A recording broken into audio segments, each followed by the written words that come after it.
Amen and amen. Praise God. Bago po tayo maupo, amen. Let us all stand, keep on standing for the reading of the Word of God. Amen. And my verse for this afternoon is only one verse. Amen. In Isaiah chapter 10 verse 27, pinili ko po is New King James Version. Amen. Isaiah chapter 10 verse 27 in the New King James Version. And if we are all ready, let us all read it with understanding. 3, 2, 1, go. It shall come to pass in that day that this burden will be taken away from your shoulder, and his yoke from your neck, and the yoke will be destroyed because of the anointing oil. May the Lord add blessing to the reading of His Word. Tayo po makakaupo na in the very presence of God. Amen. Good afternoon, everyone. How is everyone today? Praise the Lord. Amen. Batiin na po natin ang ating mga katabi. Amen. To the left, to the right. I'm blessed that you are here today. Amen. Praise God. Kahit na malamig sa labas. Amen. Here inside, it's so hot and warm. Amen. Ngayon pa lang nga, pinagpapawisan na ako. Amen. But praise God. Amen. That God has brought us here today. Amen. To receive the anointing. Amen. We are going to have an anointing oil today. Amen. And napaka-importante po that our hearts, our life will be prepared. Amen. For the Holy Spirit. And without much further ado, kasi pa nga po meron tayong anointing, medyo mag-overtime po tayo. But anyway, amen. Let us all go to our topic, to our message for this afternoon. Amen. And I entitled my message, From Breakdown to Breakthrough, Receiving the Anointing of the Holy Spirit. Sabihin po natin, breakdown, breakthrough. Amen. From breakdown to breakthrough, receiving the anointing of the Holy Spirit. Amen. And our verse for this afternoon, sabi nga po natin in Isaiah chapter 10 verse 27, and it shall come to pass in that day that his burden will be taken away from your shoulder. Amen. Whether we like it or not, amen, there is a burden. Amen. There is always difficulty. There is always trouble. There is always problem. Amen. There is always something, amen, that burden us. Amen. And the Bible is declaring that it shall come to pass in that day, and that day is today. Amen. That the burden will be taken away from our shoulder, and his yoke, amen, from our neck, and the yoke will be destroyed by the anointing of oil. Who wants here to be, to be released from any burden? Amen. Lahat po tayo. All of us want to be released from any burden. Amen. From any burden of this world, from any burden of, anything. Financial problem, health problem. Amen. All of us want that. That's why today, amen, allow me to share the Word of God. And as part of my introduction, makikita po natin that the desire for breakthrough, amen, is something that almost every human need. Amen. The desire for breakthrough is everyone's need. Amen. All of us desires breakthrough. Why? Because, people often had, a need to overcome. There are things in our life that we need to overcome. That's why we need breakthrough. Amen. There are things in our lives that we need to improve. Amen. Not all of us, because a lot of us have weaknesses. And sometimes, we are weak in this thing and we want to improve. That's why we need breakthrough. Amen. And all of us seek for something. Amen. Like a deeper meaning in life. A lot of people look for something. Like a lot of people, amen, find deeper meaning in their lives. Why do I exist? What is my purpose? Amen. Why am I brought in this world? Why my parents, bring me into this world? Sometimes people looking for a deeper meaning in their lives. Whether in health, in relationship, in career, in finances, even spiritual life. Amen. People seek breakthrough. To rise above any barrier, amen, the barrier in the difficulties of life. Kaya nga po, in this life, makikita po natin, amen, all of us, we may be subject to the same opportunities but different results. A lot of people, makikita po natin, amen, that everyone is being subjected to the same opportunities but different results. Some fail while some succeed. Some have breakthroughs and while others have breakdowns. Amen. Kaya nga po makikita po natin, amen, that no matter what happened, whatever the result that we are taking to, amen, I believe there's a reason for that. Amen. God sometimes allow it, amen, for us to be able to realize that there is God in our lives. Amen. Kaya nga po, makikita po natin in the Bible, amen, there are things that is happening all at the same time, but have different results. Makikita po natin, when Moses sent the 12 spies to the promised land, amen, we can see in the story, amen, in Numbers chapter 13, makikita po natin, when Moses sent the 12 spies, amen, Caleb and Joshua came back with the report that, we are ready to conquer the place. They are excited to break through in this place. Amen. And yet, the other 10, they are scared. Right. Pero makikita po natin, they are all given the same instruction. Okay, you go to that place, you check what's in there, what kind of people they are there, what kind of, resources that they have, how big is the place. And yet, when those 12 was sent, they have two different results. One is excited to conquer, and the other are scared. Amen? Kaya nga po, makikita po natin, same opportunities, but different result. And also, makikita po natin, amen, Jacob and Esau. Amen? In the story, makikita po natin that these two was born at the same time. They have the same parents. They have the same, how they've been grown up. Amen? They have the same how they treat them. And yet, they have different outcomes. Amen? Joseph was blessed, and Esau was cursed. Nakita niyo po? Right? They were raised up together. Jacob experienced breakthrough while Esau experienced breakdown. Also, makikita po natin, also in the Bible, in Genesis chapter 40, kung nabasa niyo na po ito, amen, the chief butler and the chief baker, amen, who work in the same palace. And yet, they both the same went to prison. Right? They both the same to go to prison. They was imprisoned by Pharaoh. And yet, one had breakthrough and the other one had breakdown. One has been released and serving again the Pharaoh, and the other one was beheaded. So makikita po natin, amen, we see people of the same background, the same opportunities, and the same exposure, but have different result. Some fail, and others succeed. But you know what? When breakdown happens, it doesn't mean that it's the end of it. When breakdown happens, it doesn't mean that life is over.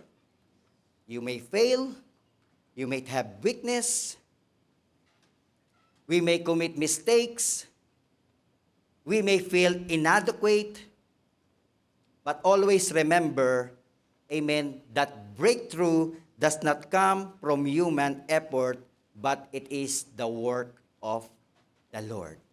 Amen? That's why if you believe in God, amen, even though you experience breakdown, amen, God can turn it into breakthrough.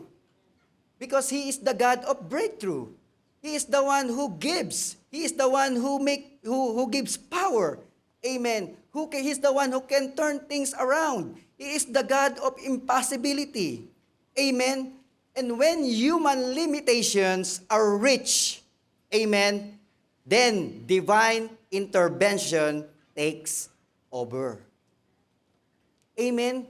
Pagka alam mo nang, this is the end of it, I cannot do anything. Amen? I cannot do anything. Kaya nga yung prayer natin, di ba? Always we pray that, Lord, I'll do my best. But anything that I can do anymore, take over. Kasi we are limited. Amen. Our human mind is limited. Our capacity is limited. But the capacity of our God is limitless.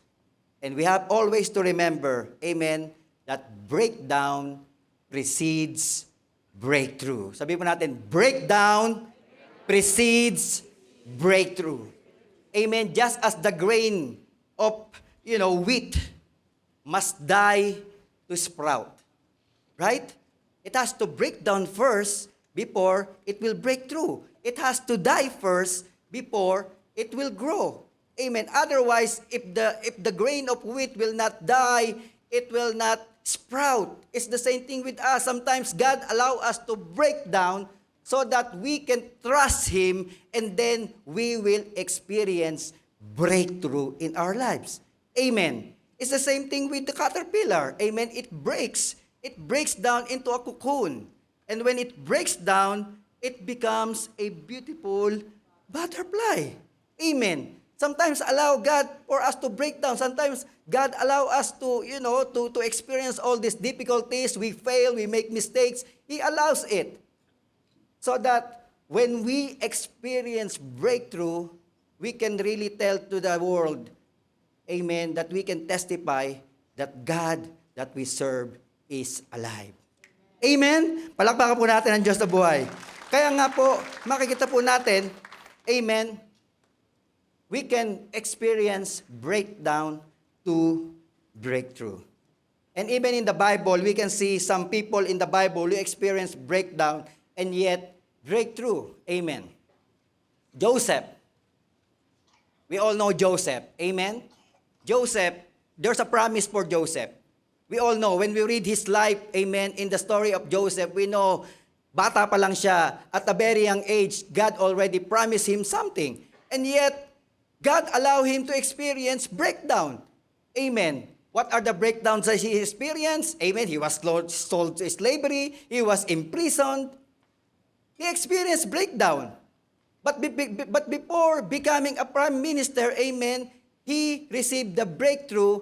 And before receiving that breakthrough, he experienced first breakdown. Amen? Kaya po kung tayo ay hopeless, kaya kung tayo ay, we thought that, wala nang pag-asa sa buhay natin, well, there is hope. There is always hope. Amen? Because breakdown can be transformed to breakthrough. Also, makikita po natin, Israelites at Jericho. Amen? They are facing a giant fortified city wall. We know this is hard to breach. It's so thick. It is impossible for human to break it down. Amen? But before that, makikita po natin, before witnessing the collapse of the wall, amen, they experienced first breakdown before they experience breakthrough. And God make that wall collapse. And the unbelievable things that happened in there is they just shouted. Amen. God's instruction to them, just circle around the wall 7 times, and then after 7 times, quiet, no talking. And then after another round, just shout, hallelujah, praise the Lord. And then the wall collapsed. From breakdown to breakthrough. And last, makikita po natin, our Lord Jesus Christ. Amen? Jesus Christ was beaten, He was mocked, He was crucified. That is breakdown of His life. That is the breaking point of His life. But He was raised from the dead after 3 days and resurrected. And that's where the breakthrough comes. Amen? Kaya nga po, if I ask you today, what is your breakdown?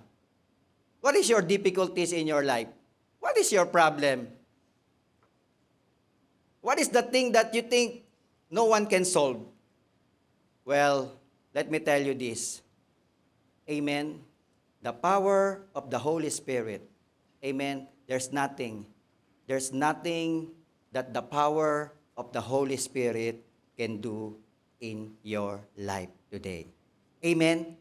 Because the Holy Spirit is the Spirit of breakthrough.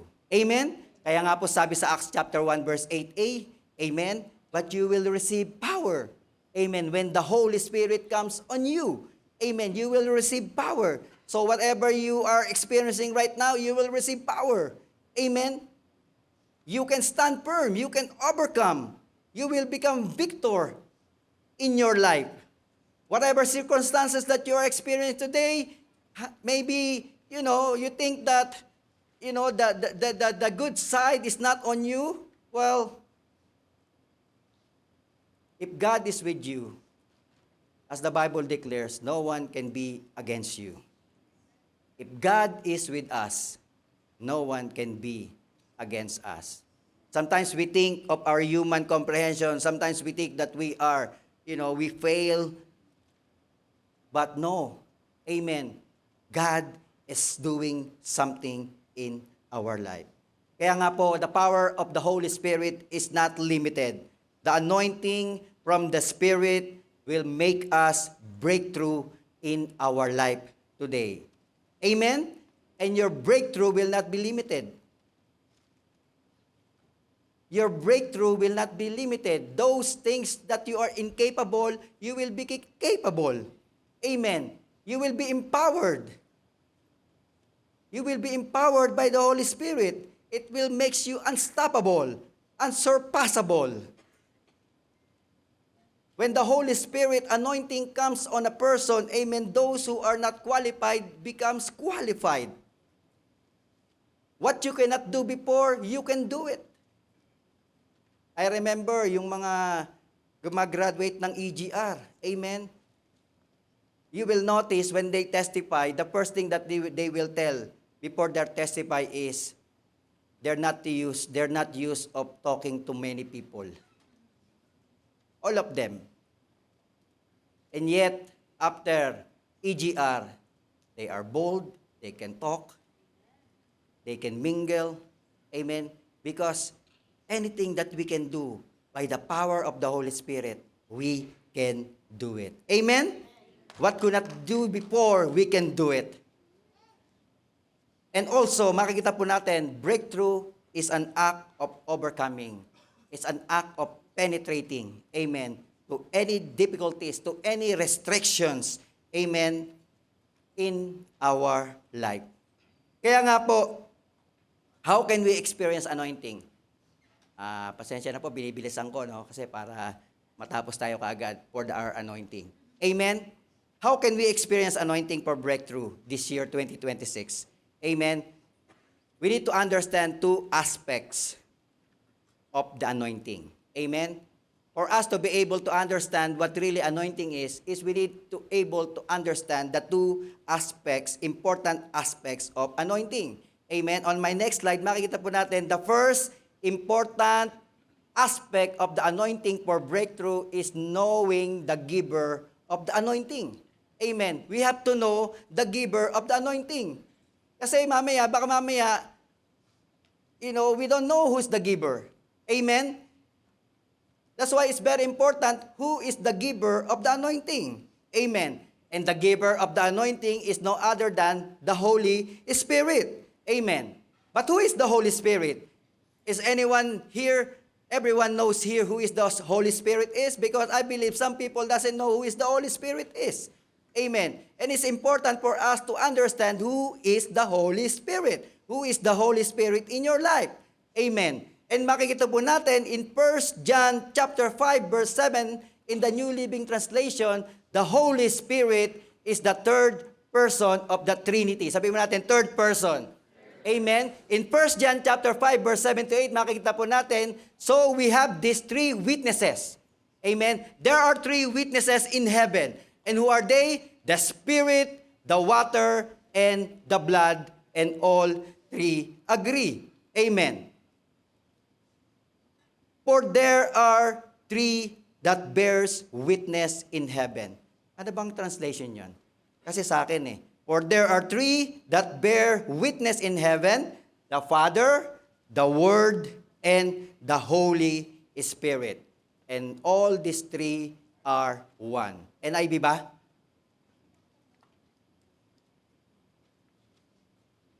Amen? So, the Holy Spirit is the part of the Trinity. Amen? The Holy Spirit is God. Is our God. Amen? And also, the Holy Spirit already exists since the creation of time. Amen? The Holy Spirit already existed in the creation. Amen. Makikita po natin in Genesis chapter 1 verse 2. Amen. Now the earth was formless. Sabi dito, the earth was without form and void. And, galing nyo Ginugulo nyo ako Now the earth was formless and empty. Darkness was over the surface of the deep. And the Spirit of God was hovering over the waters. Amen. So, when God created the heaven and earth, amen, the Spirit is already there. The Spirit is already hovering the earth over the waters. Amen. That's why the Holy Spirit, amen, is there since the beginning of time. And the Holy Spirit will bring power. The Holy Spirit will give us power that is required for our breakthrough. And the Holy Spirit is very important in our lives. Why? Even the Lord Jesus Christ, makikita po natin, even the Lord Jesus Christ is already the Son of God. Amen. He is already God. And yet, when He came here on earth, amen, He needed the Holy Spirit. Our Lord Jesus Christ need the Holy Spirit for Him to be empowered. Our Lord Jesus Christ need the Holy Spirit, the power of the Holy Spirit, so that He can do the task that God has given Him. Amen. Kaya nga po, makikita po natin dito in Luke chapter 4, verse 18 to 19, amen, in the NIV version, the Spirit of the Lord is on me. Amen. The Lord Jesus Christ is telling that the Spirit of the Lord is on me because He anointed me. For what? To proclaim good news to the poor. He has sent me to proclaim freedom. Amen. Freedom for the prisoners and the recovery of the sight for the blind, to set the oppressed free, to proclaim the year of the Lord's favor. It is the power of the Spirit that make Jesus Christ do all of this. The Spirit needs Him to be anointed. Amen? Kaya nga po, that is the Holy Spirit. That is what we need in our life. Amen. And the same Spirit, I believe, the same Spirit that anointed Jesus Christ will be the same Spirit that will reside on you. Are you excited? Amen. Amen. Kaya nga po makita po natin in Romans chapter 8 verse 11, in the New Living Translation, sabi po doon, amen, in Romans chapter 8 verse 11, sabi po doon, the Spirit of God who raised Jesus from the dead lives in you. You need to believe that. Amen. The Spirit of God who raised Jesus from the dead lives in you. Tell it to yourself, the Spirit lives in me. Once more, the Spirit lives in me. Amen. That is what the Bible is saying to you and to me. Amen. The Spirit of God who raised Jesus from the dead lives in you. And just as God raised Christ Jesus from the dead, He will give life to your mortal bodies by the same Spirit living within you. Amen? Kaya nga po, when we are breaking down, amen, when we are hopeless, when we need help, when we have problems and difficulties in life, we just need to activate the Spirit in us because we have the power. The same Spirit that the Lord Jesus Christ raised from the dead will be the same Spirit that lives in you. Kaya nga, you are sick, you are feeling something, just declare it, I am healed. You need something? You have problem with your finances? The Lord is my provider. He will bless me. Are you looking for work? Are you looking for solution to your problem? You have the Spirit in you. Amen? And whatever God can do, amen, nothing is impossible for us to do as well. Amen? Kaya nga po, makikita po natin, the Spirit will quicken our mortal bodies, meaning it will bring life. It will bring victory. It will bring, victory in every situation in our life. Amen? So, kilala nyo na ang Holy Spirit. Do you know who is the Holy Spirit is? Amen. Now that you know the Holy Spirit, then we should know the power. Amen. The power of the anointing. When we are anointed, ano ba mangyayari sa atin? When we are being anointed by the Holy Spirit, what will happen to us? Amen. What can we get when we are empowered by the Holy Spirit? When the Holy Spirit comes on us, when we are being anointed by the Holy Spirit, what are the things that will happen to us? Amen. Napakarami po. There are so many benefits. There are so many things that will happen to us. Amen, where we are being anointed. That's why it's very important that we are being anointed all the time. Amen. This is the beginning of the year. This is the first month of the year. Amen. We still have 11 months to go. Until the end of 2026, we need to be empowered. We need something to stand firm. We need something to overcome any problems, any trouble in this life. Because we don't know what's gonna happen. Amen. And without the power of the Holy Spirit, mahihirapan po tayo. It will be hard. It will be hard. That's why knowing the power of the anointing is very, very important to us. That's why when we are anointed, amen, number one po, makikita po natin, it will break,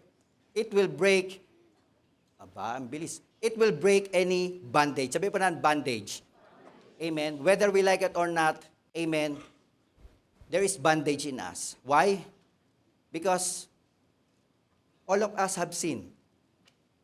And we all know, amen, that if there's sin in us, amen, we are in bondage. We are in bondage by Satan. Amen, we are in bondage by the enemy. And makikita po natin, amen, that when we are anointed, it will break any bondage. Sabi po sa Luke chapter 4 verse 18 to 19, the Spirit of the Lord is on me because He has anointed me to proclaim the good news. Amen. Even Jesus Christ was anointed, we are anointed too. And when we are anointed, amen, the bandage can be broken. He has sent me to proclaim freedom for the prisoners and recovery of the sight for the blind, to set the oppressed free. Amen. Kaya po yung mga emotional problem, mental problem, amen, yung mga feeling alone, feeling that they have not loved, no one's loved them, no one cares for them, amen, you will be free from all those mindset. You will be free from all those toxic thoughts. Amen? Because we will break free in any bondage. The anointing will set us free. Anointing will deliver us. And sometimes people, you have bad habits, and sometimes, you want to get away from it, and you cannot do it. Well, let me tell you, if you have the power of the Holy Spirit, you can break free from it. Amen? Tested na yan eh. A lot of people already, especially those who attended EGR. Amen? Radically, they change. Even me, when I was young, I drink alcohol all day. That's my hobby. My day is not complete when I don't drink. And then, when I go to Canada, Of course, hindi ba, I'm not born again yet on that time. Amen. And then suddenly, amen, we attend the church. We attend Jesus is Lord Church.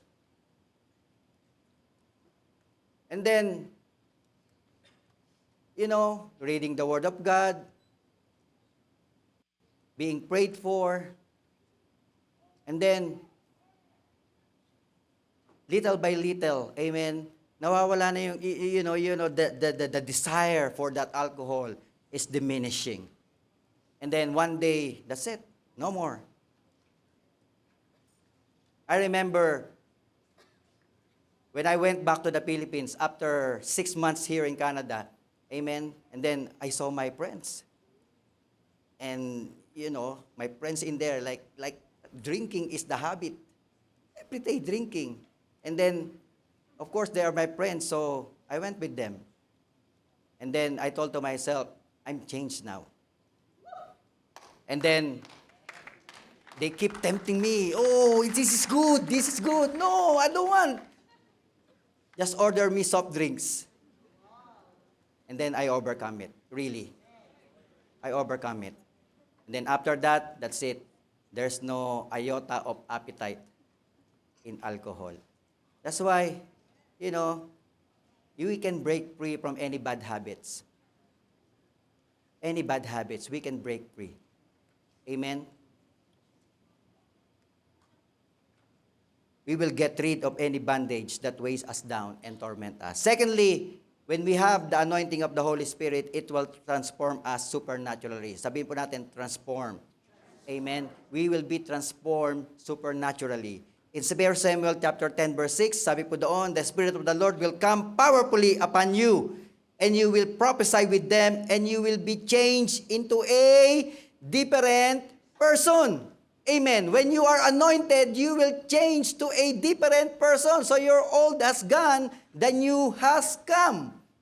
So your old you will not be you anymore. You will now be a new person. Amen. Parang ano yan? Teddy Mape version 2.0. Last year, Teddy Mape version 1.0. Now you're 2.0. You are changed. All the bad habits that you are doing, you have the power to change it. Amen. You will be transformed. You will look different. It will shine. No, the face, not the head. Amen. Not only, your look will change. Amen. But the Spirit will work from within. Amen. God will change the way we think. God will change the way, our hearts, our ways of living. God will change it. Amen. Kaya noon, pag may nalaglag, you curse. But now, that's the Holy Spirit. Amen? And then suddenly, those vocabulary will begin in your life. Amen? And when you are at work, you hear all those cursing, then your ears is different, right? You know what? At work, when they are with me, they stop cursing. They know it. Because they know. They will know. And then pag sila lang, when they're all, just cursing, F.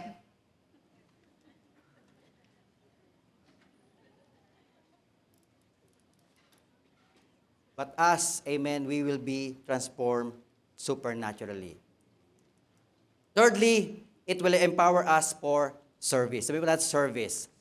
Amen. It will empower us for service. Our nature, we don't want to help. We don't want to serve. We want to be served. Right? But when you are empowered by the Holy Spirit, amen, you will be empowered for service. Because all of us have a calling from God. The Lord gave us gifts. The Lord gave us talents. Amen. And God wants us to use that for His kingdom. God wants to use that for His glory. Amen. That's why He will empower us for service. Amen. In 1 Samuel chapter 16 verse 13, sabi po doon, so Samuel took the horn of oil and anointed him in the presence of his brothers. And from that day on, the Spirit of the Lord came powerfully upon David. And Samuel then went to Ramah. We all know what happened to David when he was empowered. Amen. He served God. He served people. He served everyone. Amen. That's why when you are empowered for service, amen, you will not get tired. You will not get exhausted. Imagine, we are serving God for more than 30 years now. And we are not Superman.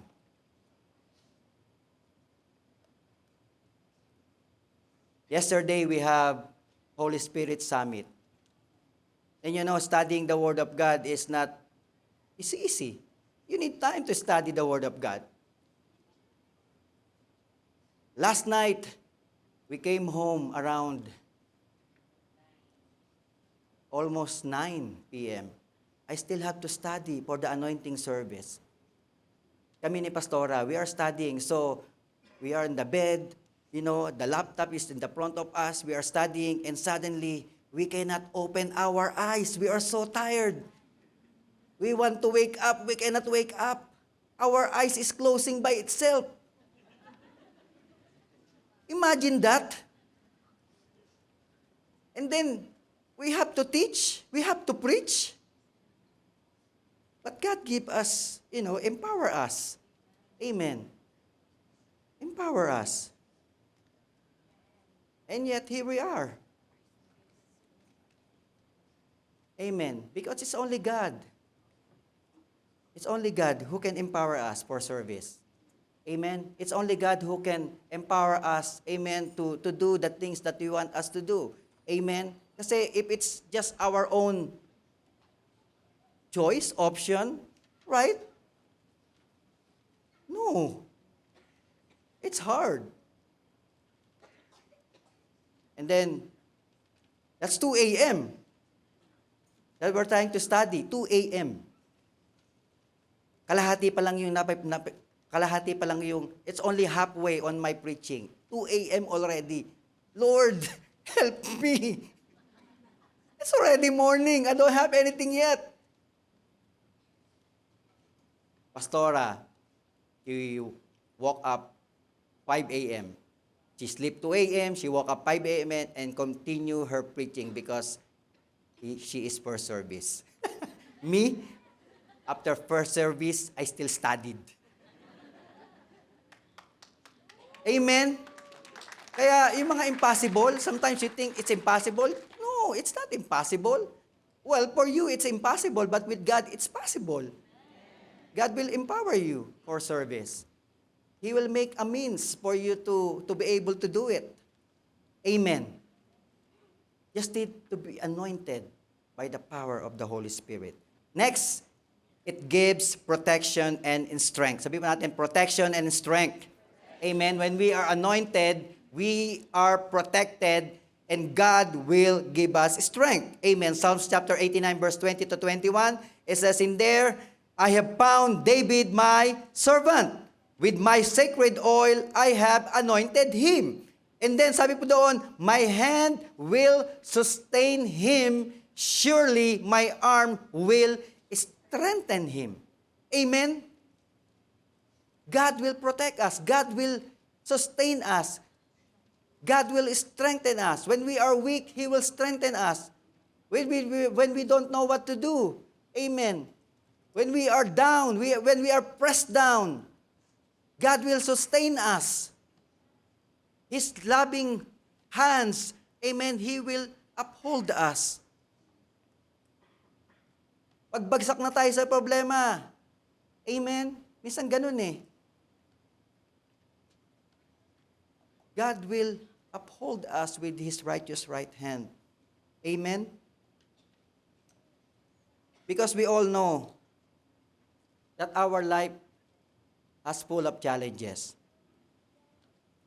But the anointing of the Holy Spirit, it will shield us.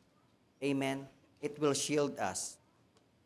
The anointing will preserve us during challenging times. Amen? We experience that too. God strengthen us. Amen?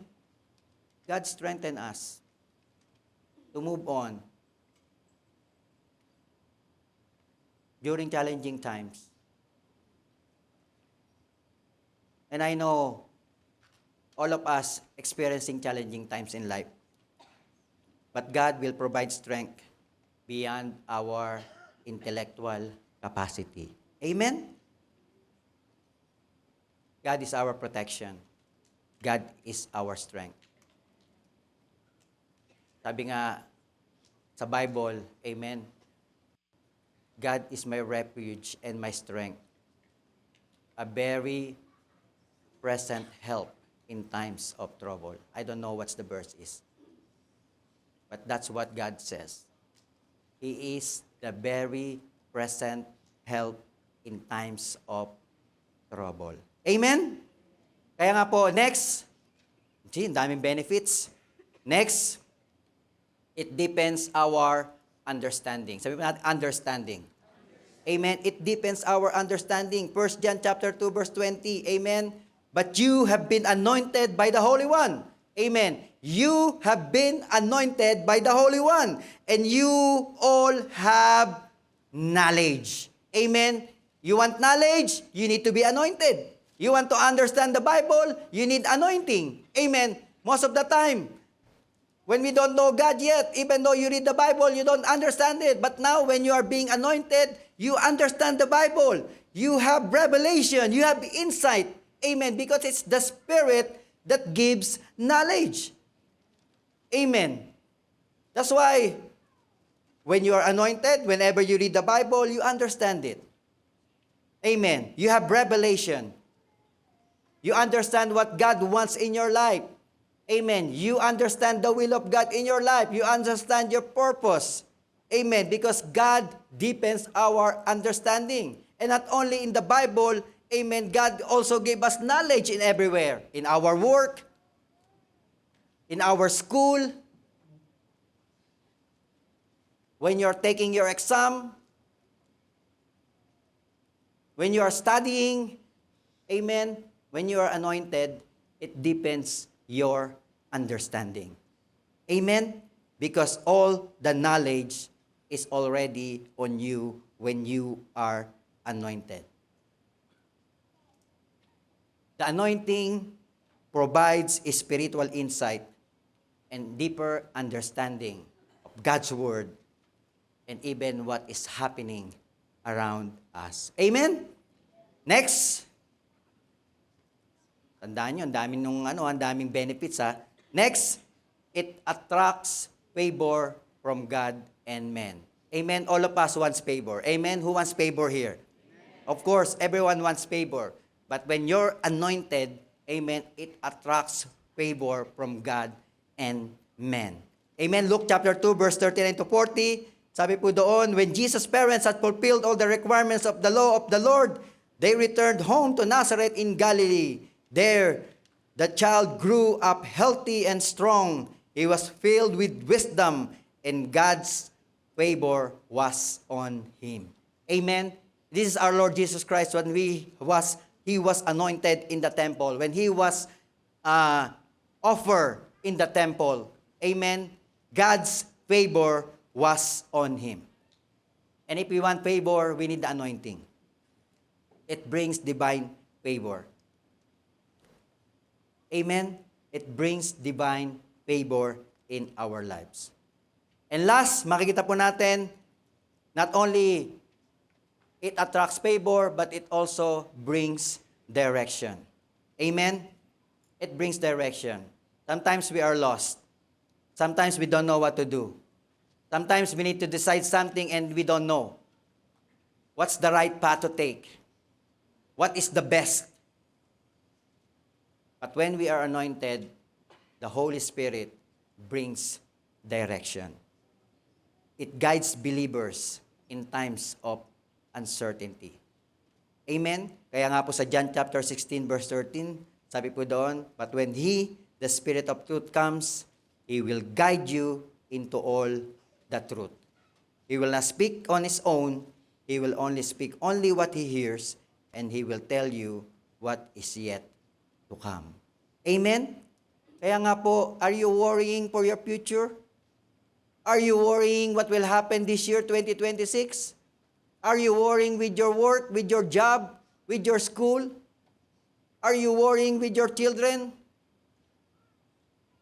Are the children worrying their parents?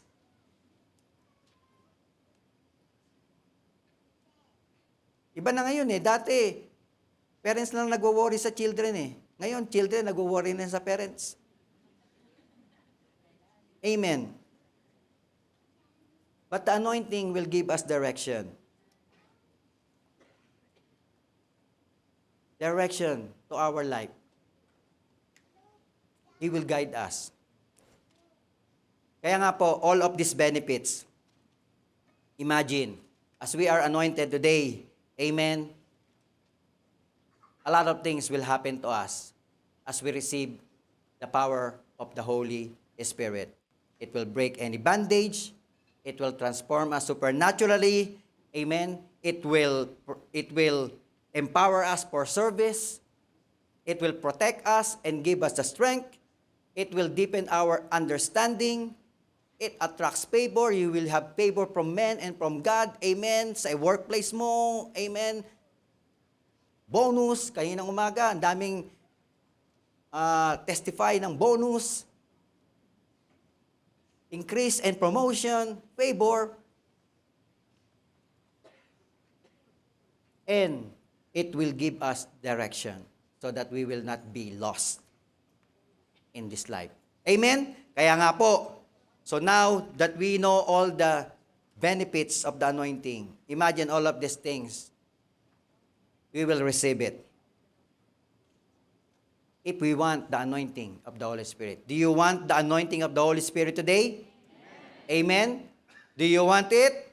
Mahina Do you want it? Amen. Praise the Lord. Kaya nga po, if we want it, how do we receive the anointing? How do we receive it? Simple lang po. Amen. Receiving the Holy Spirit, amen, requires thirst. Sabihin mo natin, thirst. Amen. Requires thirst. You need to be thirst.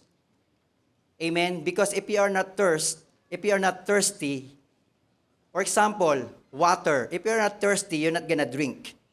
Right? If you are not hungry, you're not gonna eat. Amen?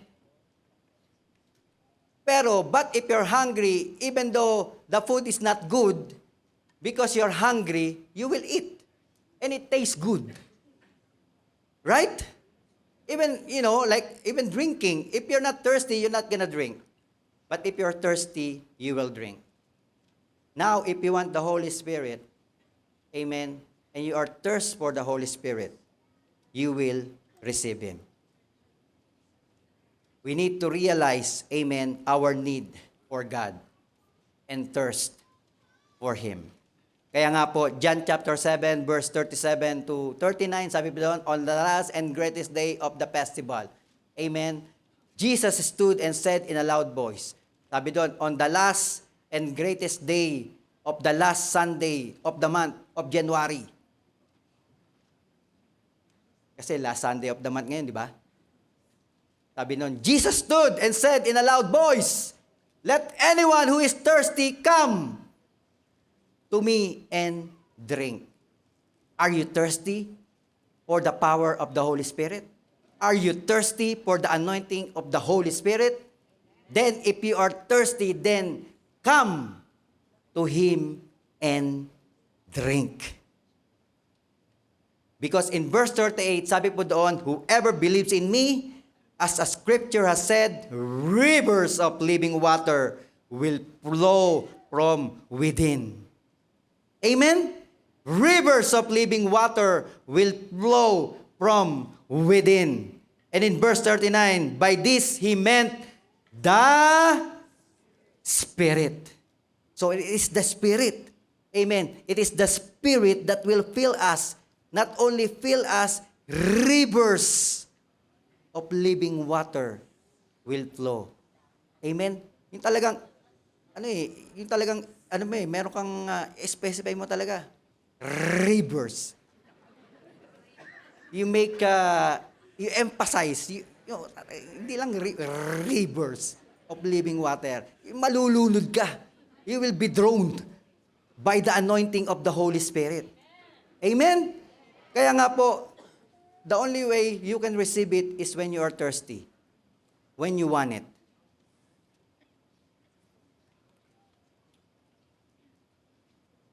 Secondly, makikita po natin, after you are thirst, then you ask. Sabi mo natin, ask. The only way you will receive is when you ask. Sabi po sa Bible, in Luke chapter 11, verse 13, in the New Living Translation, it says in there, so if your sinful people know how to give good gifts to your children, how much more will your heavenly Father give the Holy Spirit to those who ask Him? Amen. We need to ask. Lord, I want you today. Holy Spirit, come. Amen. Kasi po, asking is very important. Even in the Bible, asking is very important. Sabi nga po sa Matthew chapter 7, verse 7, di ba? Matthew chapter 7, verse 7, ask and you shall, and you will receive. Ask and it will be given to you. Amen. So, you don't have it because you did not ask.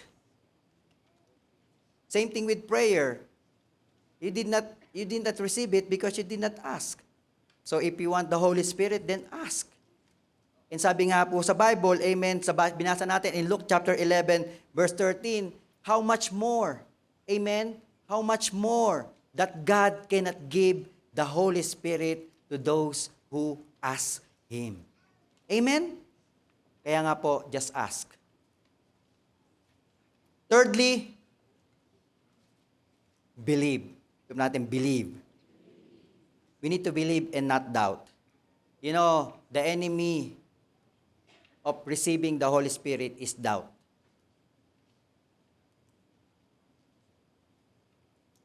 We need to believe. And the Holy Spirit is real. Amen?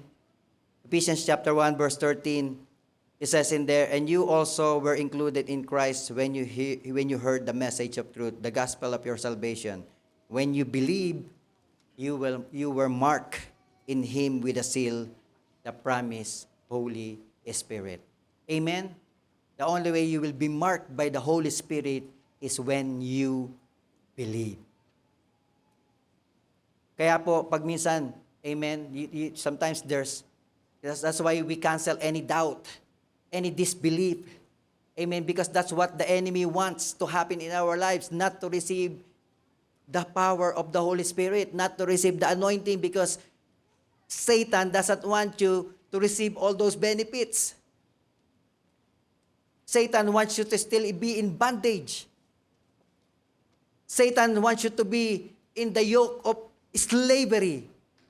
Satan doesn't want you to experience blessing, favor. Satan doesn't want you to understand the Bible. Because once you understand the Bible, you will, know a lot of things. That's why we need to believe.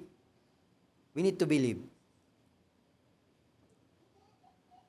that the Holy Spirit is real in our lives.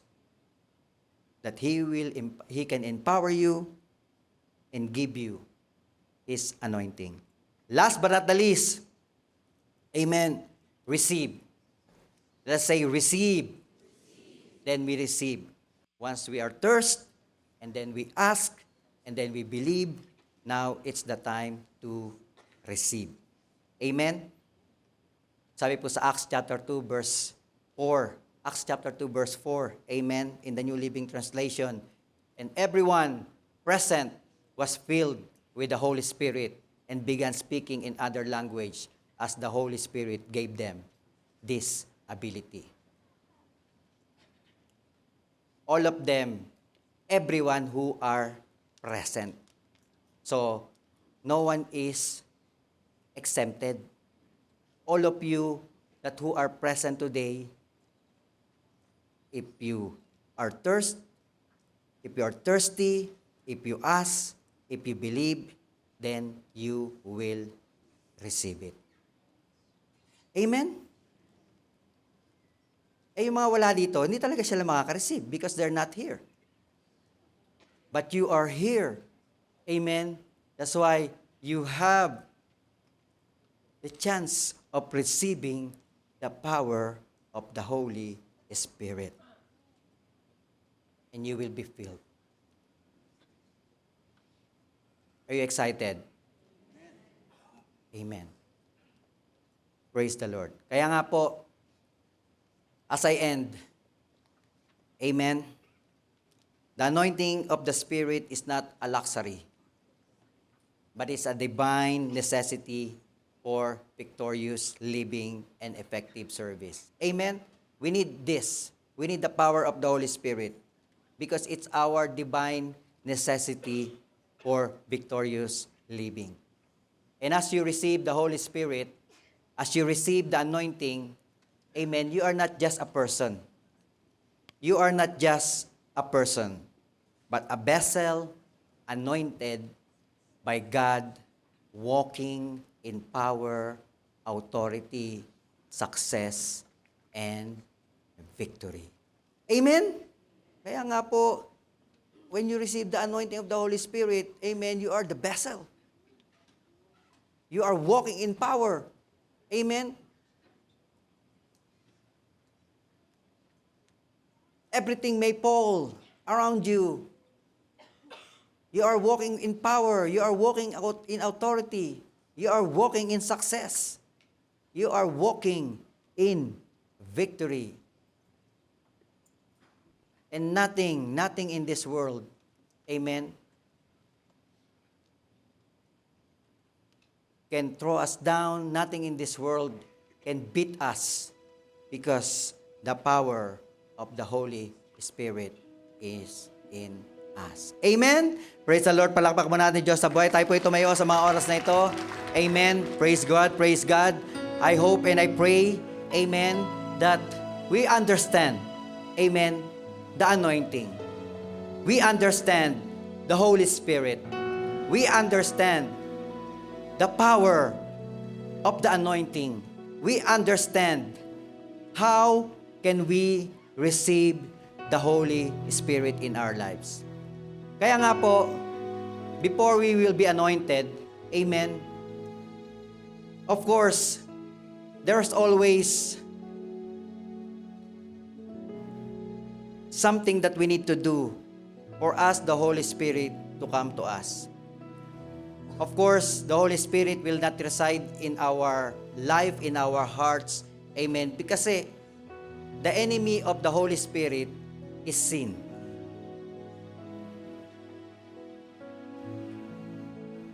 The Spirit cannot dwell in a dirty vessel. It has to be clean. And, of course, being clean in the sight of God is very important. That's why the Bible, God gave us 1 John 1:9, amen, that when we are sin, then there's something that we need to do.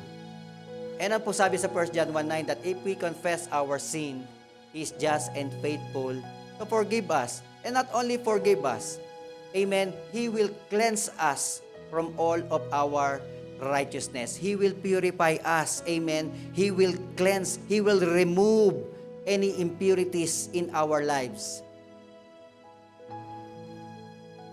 He will remove any wrong motives. He will remove any iota of doubt. He will remove any sin. But we must confess. That's why this afternoon, as we bow down our heads and close our eyes, amen, ask God to search our heart. David, when he sinned against God, the very first thing that he said to God, Lord, forgive me, I have sinned.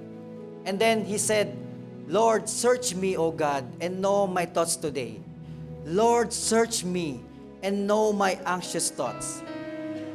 I want you to ask God to search your heart. I want you to ask God to search you. Let there be a spiritual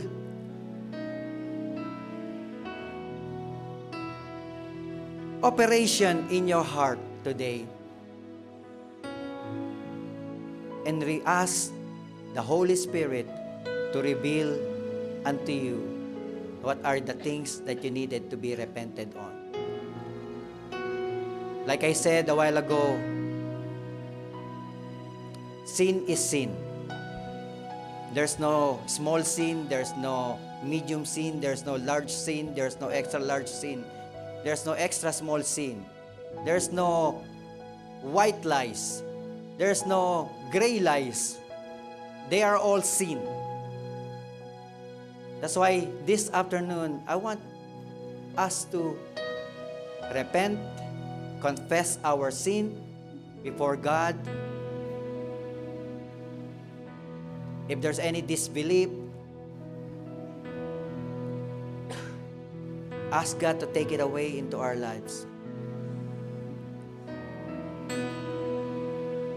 If there's anything that we are bounded, we are in bondage of sin that you cannot get away, ask the Holy Spirit to free you up today. And remember, He is just and faithful to forgive us and cleanse us from all of our unrighteousness. I'll give you a moment to pray. Just a couple of minutes. It's very important because otherwise, God cannot come into your life. God cannot empower you. Because, like I said, God cannot dwell in a dirty vessel. It has to be clean. That's why ask for forgiveness.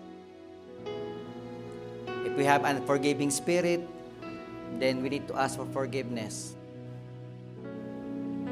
If there's still hatred into our hearts,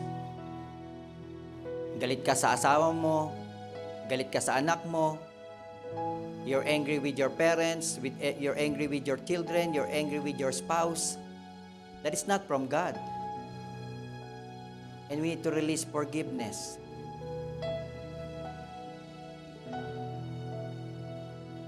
If there's anything else, any committed sin,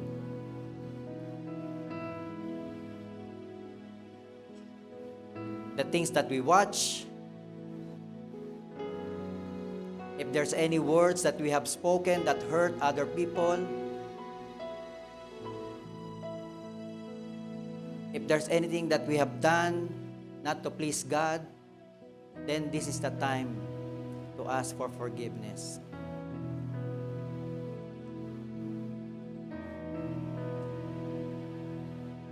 Hallelujah, hallelujah. And if you're done praying, follow me with this simple prayer.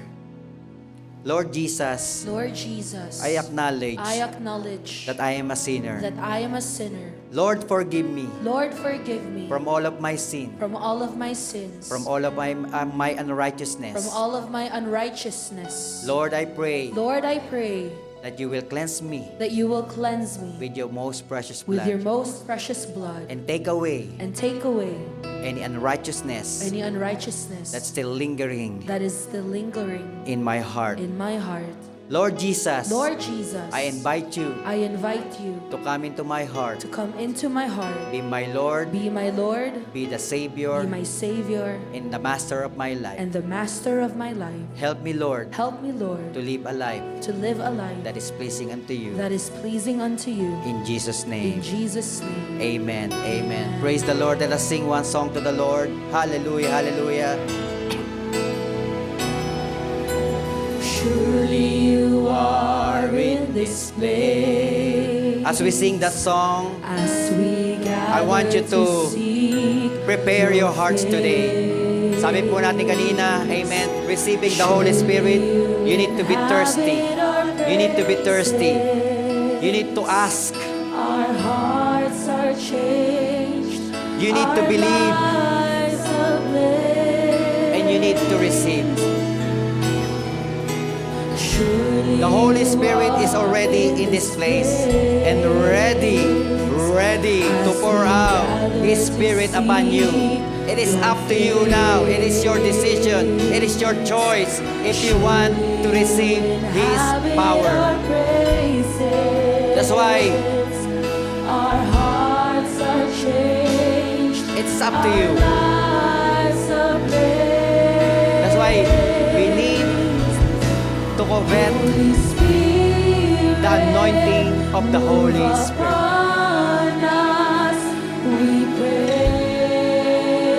And you have to declare it with your mouth that you needed Him.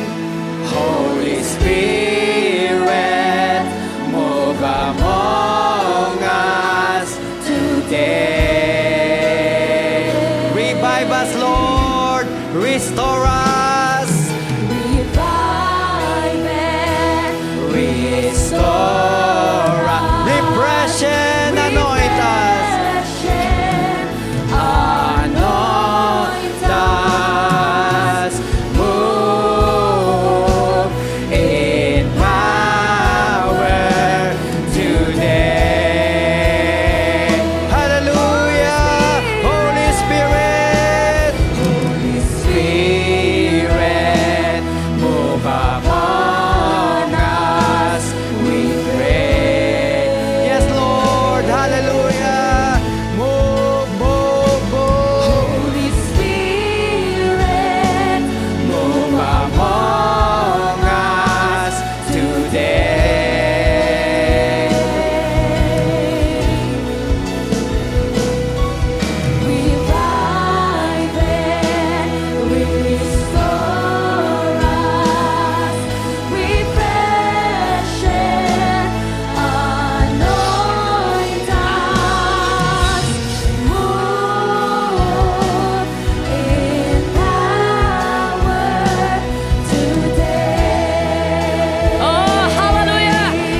is the God of order, so we will do this, hallelujah, in order.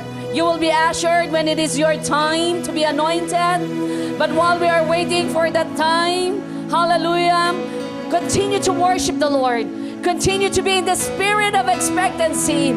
Whatever you have prayed for, whatever you are praying for your phenomenal breakthrough, for your Holy Spirit breakthrough for this year 2026, I want you to start believing it already, that indeed this year 2026, hallelujah, will be filled with His power, with His presence every day of our life, in the name of Jesus. Hallelujah. Come on, let us continue to worship the Lord. Hallelujah. Father in heaven, sanctify this oil in the name of Jesus, and use this oil, oh Lord, hallelujah, as a symbol, oh Lord, of your very power and your anointing and your presence upon their life. And use our hands as an extension of your hands as we lay upon our hands upon your people today. Allow them to receive you. Allow them to experience you in a very special and powerful way. In Jesus' name. Amen. First row. May we ask, hallelujah, the first row just to line up and just raise up your hands. Hallelujah. And be ready to receive. Just like in the time of Pentecost. Hallelujah. When the Holy Spirit comes suddenly. Hallelujah. Remember, the Holy Spirit, hallelujah, can be poured out to the vessel, to the person that is willing, that is coveting it, that is desiring it. Remember, this is your year of the Holy Spirit breakthrough. Pastor Andy, please start praying and anointing. From the throne, fresh oil from the throne, anoint us today with fresh oil from the throne. We need thy power in this last hour. Anoint us today with fresh oil from the throne. Fresh oil from the throne. Fresh oil from the throne. Anoint us today with fresh oil from the throne. We need thy power in this last hour. Anoint us today with fresh oil from the throne. We need thy power in this last hour. Anoint us today with fresh oil from the throne. We need thy power in this last hour. Anoint us today with fresh oil from the throne.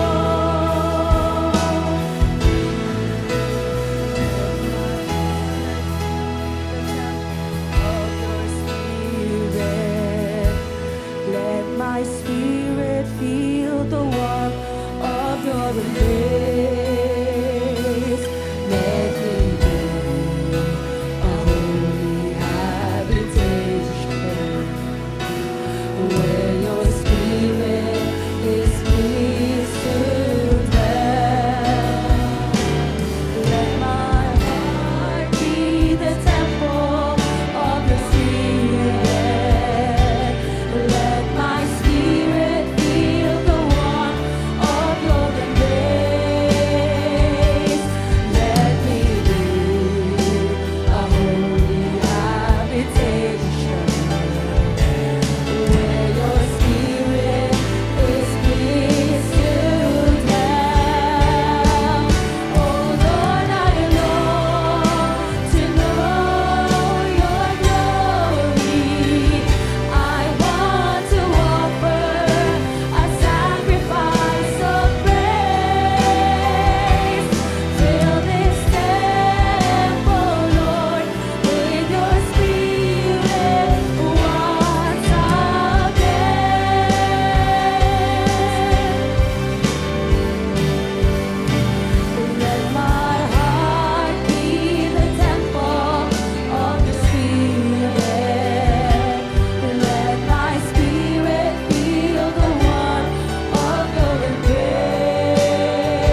O God.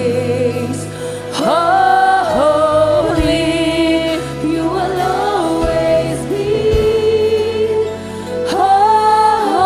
Holy, holy forever. And that will never change. You will always be holy forever.